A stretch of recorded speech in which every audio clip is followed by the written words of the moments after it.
Excel'de ötüşün, yani progresi ulanışı.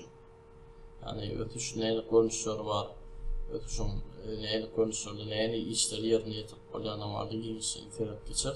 Onu mailname bilen tanışan, sapamınki mailname'dan var. Birinci, aritmetik ve geometrik ötüş. İkinci, fene ve avtomatik ötüş. Onu sapamdan birinci mailnamasını geçer, yani aritmetik ve geometrik ötüş. Excel'de öýjükleri şol bir görnüşdäki maglumatlar bilen awtomatik doldurmak bu elektron tablitsanyň redaktorynyň iň meşhur aýratymlarynyň biridir. Bu ýönlükli proses iki fan girdip soňra öýjükleri belläp gerekli ugur boýunça çekilenine programma sütünü ýa-da hatary ýigerilikde doldurýar. Bu öýjüklerde berilen ädim bilen iň ýönlükli aritmetik ötüş bolar. Расположение doldurmagy yerleşýän ýeri tütünler ýa-da hatalar boýunça tip görnüşi ýani aritmetik, geometrik, feneri we avtomatik görnüşler bilen единицы maglumat görnüşi feneri görnüş şeklinde saýlanýar.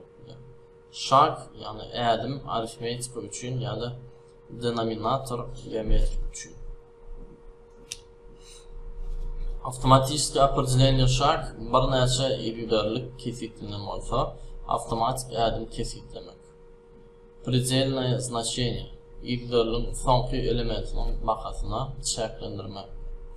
Ötüş bilen işlenýän penjereni açmak üçin glad menyusynyň redaktирование bölüminde заполнить прогресsi ýigderliğini saýlamaly.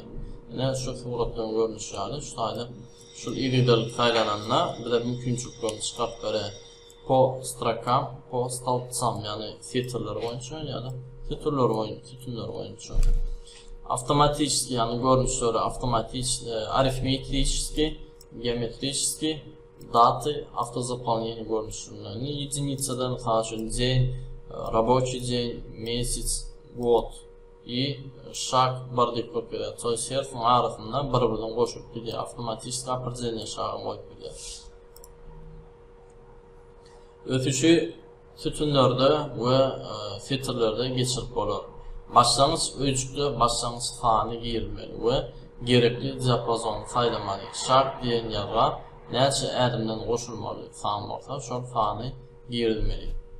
Geometrik ötüşün işleyiş kadası, aritmetik ötüşün işleyiş kadası ýalydyr.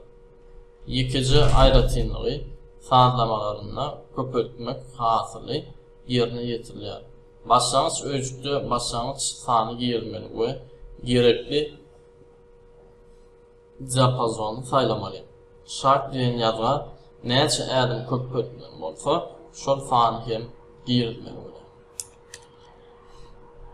Tapamyň ikinji mailnamasy fene ötüş. Yani fene boýunça ötüş öz gelegine 4 topara bölünýär. Birinji день, yani günlük aýdar.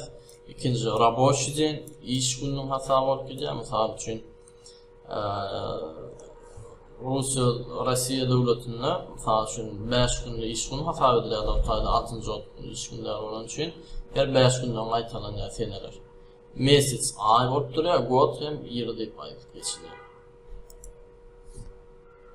Gün bilen işlemek üçin başlangyç feneri girilmeli we gerekli diapazony bellemeli. Şart diýen ýerge näçe günden goşulmaly bolsa, şol fany girilýär. Toys, dень, ýene bir gün üstüne köpeltip diýen mysal üçin 25, 26, 27, 28, 30, 31. Bir günden goşup gitdi. İş günü bilen işlemek üçin başlangyç feneri girilmeli we gerekli diapazony bellemeli. Şart diýen ýerge bir sany gelip okduma baslanda iş günleriň fenerleri görkezler. Ene mysal üçin seredelen şu taýda 20-si 27-sine geçer, 26-si ýok, 27-si 28, 29, 30, 31 tamam ikisi. Toys iş günlerini fenerlerini görkezler iş günlerini. Ay bilen işlemek üçin başlangyç feneri girilmeli we gerekli diapazony bellemeli. Şart diýen ýerge bir sany girilip okduma baslanda her aýyň şol fenerini görkezler. Şu yerde 25-12-2021. Nerede de progresiyonu söyleyemez. Stopsam yani sütunlar boyunca yaşarıyor. Dat yani tema boyunca Jane. Dost Jane okuyor. Her ay üstüne koşup gidiyor. Jane'lerde şu message formalından şu ayrı. Ay şefete ve message'da oyulma belirlik. Plus bir koyan ondan her ayın 20'sini okuyor. Birinci ayın 20'si, ikinci ayın 20'si, üçüncü ayın 20'si, dördüncü ayın 20'si, beşinci ayın 20'si, altıncı ayın 20'si. Dost belirli diapazon şu şeyde çekilir. Yeni asaplığına çıktıysam iyiliklerlikte artık gidiyorlar. Yıl bilen işlemek için başlangıç istenen girilmeli ve gerekli diapazon belirlemeli. Şart diyen yerde bir saniye girdip ok düğme basmanla her yılın şol senesini görküdür. Yani muafer edelim. 25-12-2021, 25-12-2022, 25-12-2023, 25-12-2024, 25-12-2025, 25-12-2026. Yani god dilenirli belirtir. Datın içinde bir san köpürkü değer 2 deysek, onu 21-23 olurdu görünüyorsan 25 olurdu. Avtomatik ötüş, bu usulü Excel avtomatik adayda hesaplayar. Предельное значение 1000 sany yerlerini Excel berilen buyruğu 1000 içinli hesaplap verir. Toys şudaydaki berilen buyruğumuz biz özümüz elden aşağı çekýärse, öyle şonu предельное значение şurada neyse sany koysak, şoň içinli 1000 misal üçün 1000 içinli koyup berýär sanlar avtomatik. Norfa şu Excel programmada size işler görkezýän, yani progressda näme funkçionlar bağlanyny yumuşak görkezýän. Главный менюда редактирование пункта, şunun içinde заполненный içinde yani progress edip çıkıyor. Basıyoruz. Post altsam yani sütun boyunca diyoruz. Arifmetически. Onun için ok. Yine bunda ilk komanda kullanmak da esas oynayan ama da progress'da. Так, даты, допустим, день. Şurada senen yazarı, saat için 25-04-2023 diyorlar. Şu sene progress'da bize koşulmalı.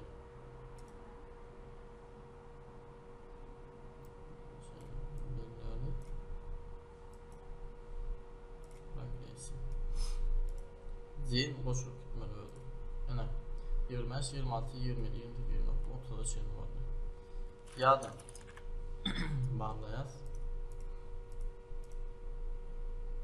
Прогресса. Рабочий день. Şuna barımdan koşulması. 25, 26, 27, 28, 29, 30 iş günler.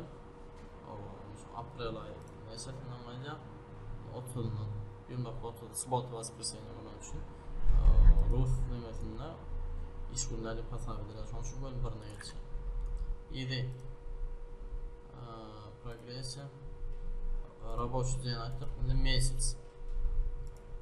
Yani 5-nji ayın 20'si, 6-njy ayın 20'si, 7-nji ayın 20'si, 8-nji ayın 20'si, 9-nji ayın 20'si. Näçe ölçüp belirlenmeli olsa öyle doğru verir. Birim yeni bir yerini görelim. Şu ayda god. Yani 23. yıl, 24, 25, 26, 27, 28 geçenine koyup verdi. Tak, indi olsa varları progress yani 10 значение için koyup versin diye. Okey. Так, derden.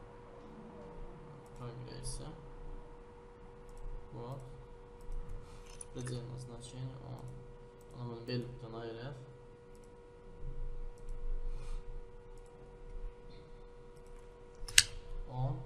Bu datı. Ana. Aşağı çıkar koyayım. Ya da misal üçün ayları progressda 2 günün aytanansın. Zeyn 2 günün yaşayıptı. Предельное значение da işimet progressa 2 oluyor. Okey. 25, 27, 29 arasında çerezlerini geldi.